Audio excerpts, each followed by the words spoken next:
बिहार विधानसभा चुनाव का आगाज हो चुका है। बिहार विधानसभा का ये चुनाव अभी तक हुए विभिन्न चुनावों से कुछ अलग होने वाला है। ये चुनाव कहीं न कहीं भारत के विभिन्न राजनीतिक मनोदशाओं में व्यापक परिवर्तन लाएगा और किस तरीके से भारतीय राजनीति को भविष्य में ये प्रभावित करेगा, इन पर हम चर्चा करने के लिए मैं योगेंद्र तिवारी स्वागत करता हूं आपके अपने प्लेटफॉर्म योगेंद्रा टाइम्स पर। दोस्तों, बिहार विधानसभा में 243 सीटों के लिए चुनाव की घोषणा हो चुकी है। कोरोना काल है, विभिन्न न्यूज चैनल्स के माध्यम से आप कवरेज को प्राप्त कर रहे होंगे। उन कवरेज में ये तरह तरह की चीज़ें आपको बताई जा रही होंगी। कौन सा उम्मीदवार कहां से आगे चल रहा है, कौन सा उम्मीदवार जीतने वाला है तथा किस पार्टी की सरकार बनने वाली है। कहीं कोई ऐसा व्यक्ति होगा जो रोजगार पर बात कर रहा होगा और ज़्यादातर व्यक्ति आपको विभिन्न अन्य मुद्दों पर बात करते नजर आएंगे। तो आखिर किन मुद्दों पर बात किया जाए कि बिहार की माटी के साथ न्याय हो सके, बिहार के लोग जिसके लिए संघर्ष कर रहे हैं उस स्थिति में बिहार पहुंच सके। दोस्तों, एक समय हुआ करता था कि महावीर स्वामी और महात्मा बुद्ध जैसे लोग इसी बिहार की धरती से ज्ञान को प्राप्त किए, परंतु आज वही बिहार ज्ञान की विपन्नता की स्थिति को झेल रहा है। एक समय था जब चंद्रगुप्त मौर्य जैसा, जो कि भारत का प्रथम चक्रवर्ती सम्राट था, जिसने भारत की नींव रखी, वो यहाँ पर शासन किया करता था। इस माटी की सेवा करते हुए वो व्यक्ति यहीं पर विलीन हो गया और आगे चलकर तो हम देखते हैं कि अशोक जैसा महान सम्राट बिहार के साथ साथ भारत की सेवा करता है, जिसकी नीतियों की पूरी दुनिया प्रशंसा करती है और अपेक्षा करती है कि उनके जो शासक होंगे वो इस महान शासक से प्रेरणा प्राप्त करेंगे।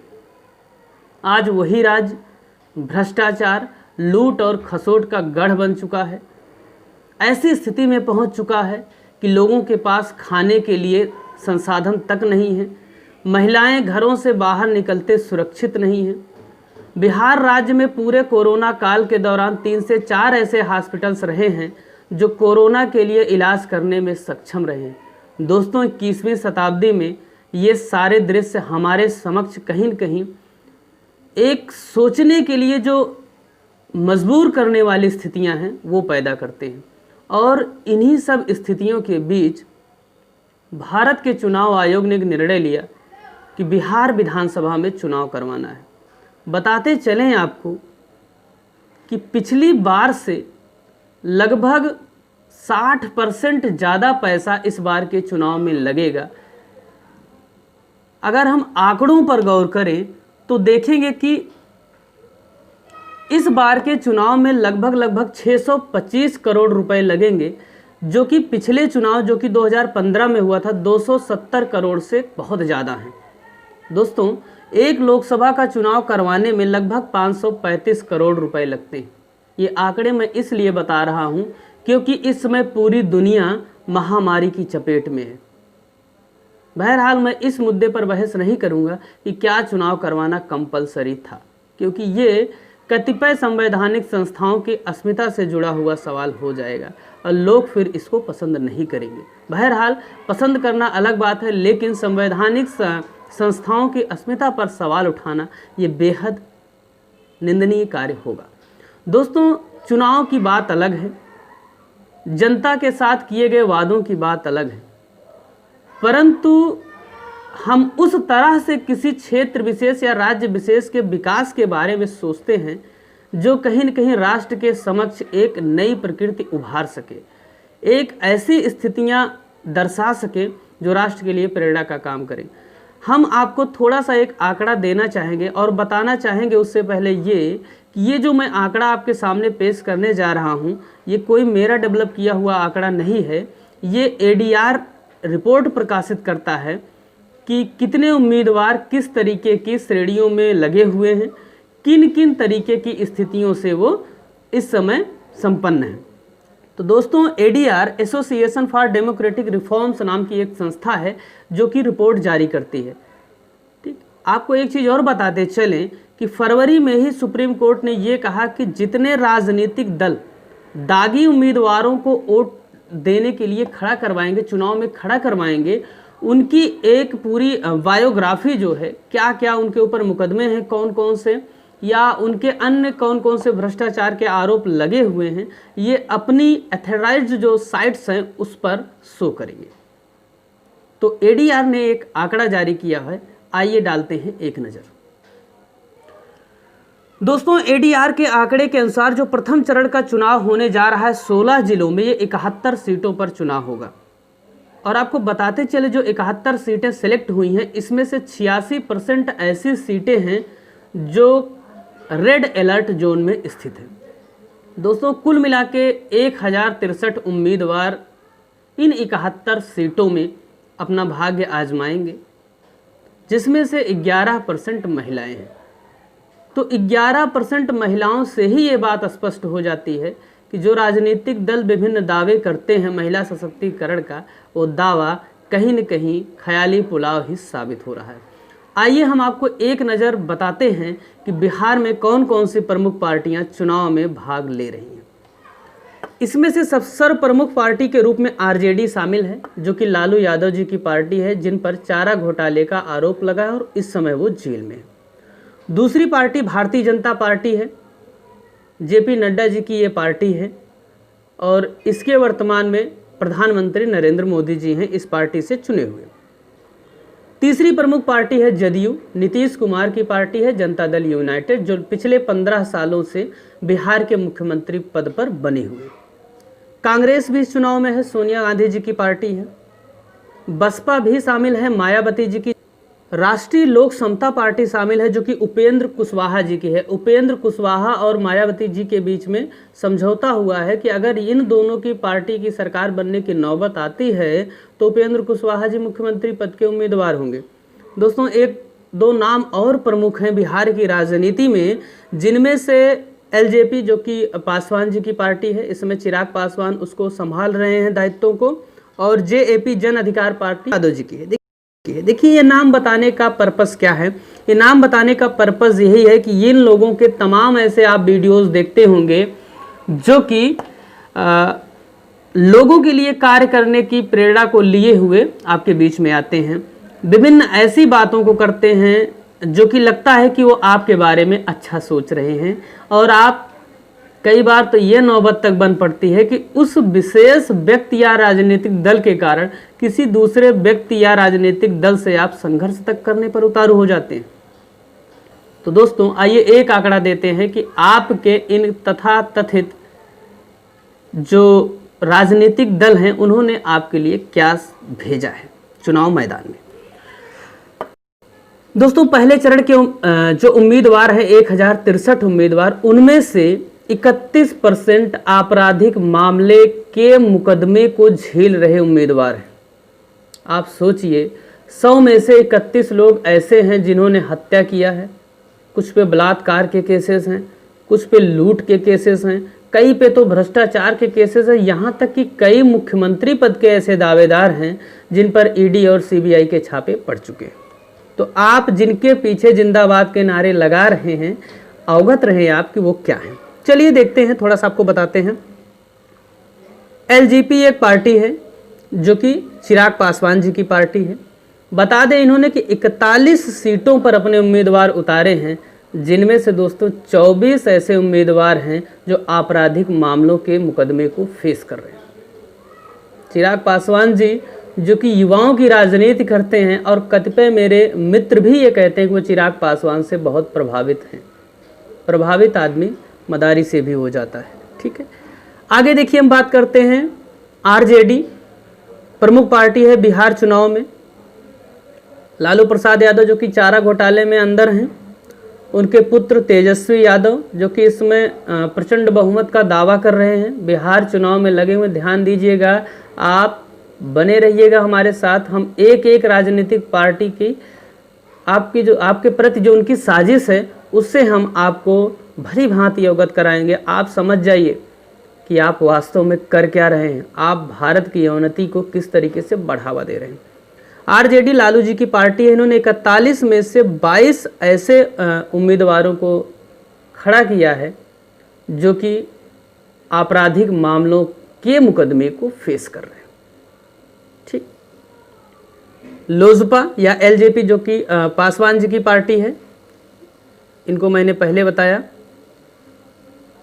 दोस्तों, भारतीय जनता पार्टी, इसके भी लगभग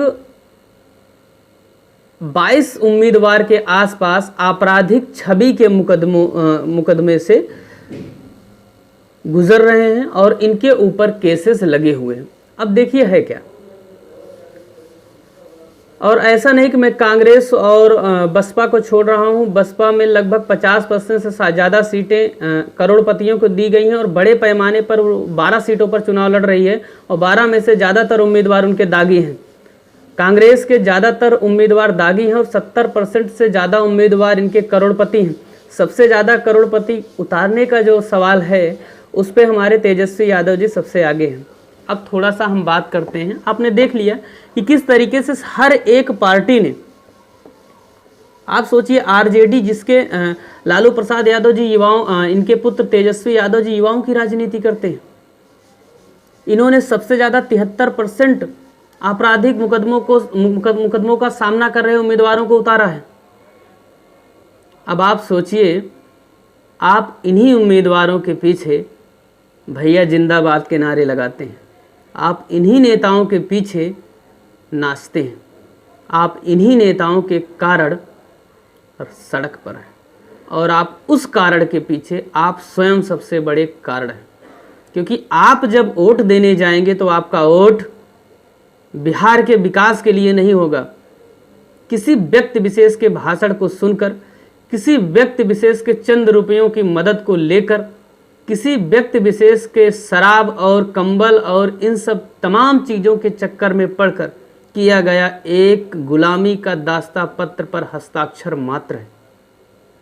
आप वास्तव में गुलाम बनाए जा चुके हैं उस मानसिकता के, जिस मानसिकता से आपकी तमाम पुश्तें बाहर नहीं आएंगी। इसीलिए मैं कहता हूं, आज आप जागिए। अगर आप नहीं जागेंगे तो भारत 100 साल पीछे चला जाएगा। दोस्तों, इस समय हेलीकॉप्टर की बहुत दौड़ मची हुई है बिहार में। हमारे प्रधानमंत्री श्रीमान यशस्वी नरेंद्र मोदी जी के कई सारी रैलियां आयोजित की जा रही हैं। उत्तर प्रदेश के यशस्वी मुख्यमंत्री योगी आदित्यनाथ जी की कई सारी रैलियां आयोजित की जा रही हैं। जितने ये रैलियां आयोजित कर रहे हैं, अगर इतना पैसा दे दिए होते तो कोरोना काल में हमारे जो बिहारी मजदूर, जो प्रवासी विभिन्न राज्यों, विभिन्न जगहों से पैदल चलकर, यूं कहें कि मरते मरते बचते हुए किसी तरह बिहार तक पहुँचे हैं, वो आसानी से अपने घरों में पहुँच गए होते। हमारे नीतीश कुमार जी इतने दिनों बाद मुख्यमंत्री आवास से बाहर आए, बड़े बड़े भाषण दे रहे हैं। दोस्तों, याद रखिए, वो चेहरे हैं जो माफ़ी के काबिल नहीं है। जितने भी मैं नाम ले रहा हूँ, प्रधानमंत्री जी ने कोई ऐसी रैली नहीं की। जितने की रैली कर रहे हैं, इतनी सहायता राशि से मजदूर आराम से आ सकते हैं। 21वीं सदी में आप रह रहे हैं, आपके पास इतने संसाधन नहीं है कि आप अपने नागरिकों को किसी विशेष जगह से किसी विशेष लक्षित स्थान तक पहुंचा सकें। शर्म आती है ऐसे लोगों पर, शर्म आती है ऐसे सोच पर कि आप 21वीं सदी में हैं।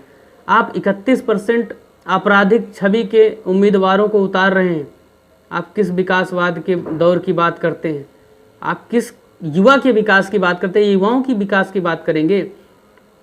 जब एक बाहुबली क्या है, एक तरीके से जो चोर चक्के हैं, इनको जब आप टिकट देंगे, ये चुनकर जाएंगे, तो किसकी बात करेंगे? ज़िंदगी भर ऐसे मदिरा पान किए हैं, घूमे हैं, वो पूरा वसूलेंगे 5 साल और फिर आके आपको फिर तरह तरह के प्रलोभनों को देकर आपको फिर से फंसाएंगे। दोस्तों, इस समय लालू यादव जी के सुपुत्र तेजस्वी यादव जी बहुत ज़ोर शोर से मैदान में उतरे हुए हैं।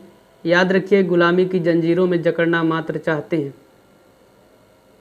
कोरोना काल के दौरान कोई ऐसा व्यक्ति नहीं रहा जिसने ईमानदारी से काम किया और राजनीति में आपको इन बड़े लोगों में नजर आ रहा हो। तेजस्वी यादव जी पर ईडी और सीबीआई के छापे पड़ चुके, मुकदमे दर्ज हो चुके हैं। इनका परिवार, जिस परिवार की ये दुहाई देते हैं, लंबे समय तक बिहार की राजनीति में रहा है और बालू खनन और चोरी और हत्या और लूट के मामलों को बढ़ाने के अलावा उसने कोई काम नहीं किया। आप जरा सोचिए, जो मायावती, उत्तर प्रदेश की बात करें तो मुलायम सिंह, लालू यादव, ये ऐसे नेता रहे हैं भारतीय राजनीति में जिन्होंने दलितों और शोषितों की बात कही हो।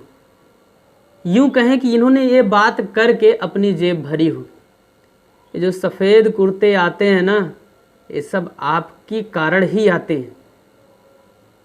आपके कारण ही इनका लंबा लंबा गाड़ियों का काफिला चलता है। ये अनपढ़ गंवार जाहिल लोग, जितने भी लोग राजनीति में आते हैं, इसीलिए हमेशा से हमारा एक प्रयास ये रहता है कि आपके मन में राजनीति को लेकर एक जो कुत्सित मानसिकता है उसको मारना, क्योंकि आप पीड़ा के शिकार मात्र हैं। आप सिर्फ ये जानते हैं कि आपका मात्र अधिकार वोट देना है। आप बेहतर उम्मीदवार का चयन करें। इसका आप कर क्या सकते हो? जिस तरीके से 31% उम्मीदवार जो कि आपराधिक छवि के हैं, आप सोचिए 31% लोग ऐसे हैं जिनका मामला आपके सामने है, एडीआर के सामने है।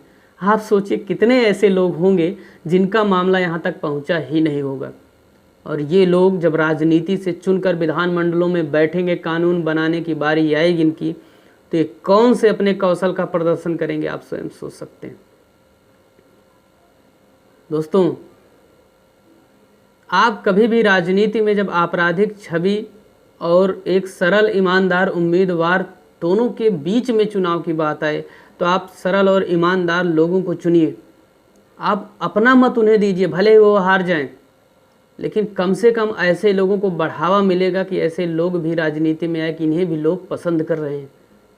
आप किसी नेतृत्व एक विशेष के कारण आप किसी व्यक्ति को वोट मत करिए, क्योंकि अगर अच्छा व्यक्ति चुना जाएगा, अच्छा व्यक्ति राजनीति में आएगा, तो वो जहाँ भी होगा आपके लिए ईमानदारी से काम करेगा। और ईमानदार नेताओं की आपसे ज़्यादा आपके राज्य, आपके ज़िले, आपकी विधानसभा, आपके गांव और आपके देश की ज़रूरत है। ऐसे लोगों को भारत माँ तलाश रही है। ऐसे लोगों को आप प्रमोट करें, जहाँ भी मिले उनका उत्साहवर्धन करें, क्योंकि अच्छे लोग जब तक नहीं आएंगे तब तक आपके अच्छे दिन छलावा मात्र साबित होंगे। बहुत बहुत धन्यवाद। नमस्कार।